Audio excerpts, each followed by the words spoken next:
Idem trošku poničiť tento les ako správny motorkár. Tak ten už asi moc nezničím.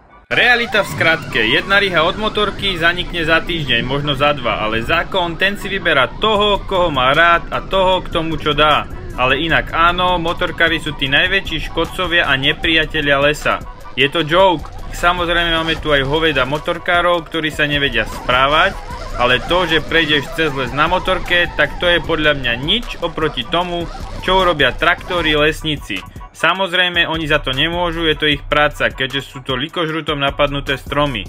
Len mi to proste príde absurdné. Čo si o tom myslíš ty?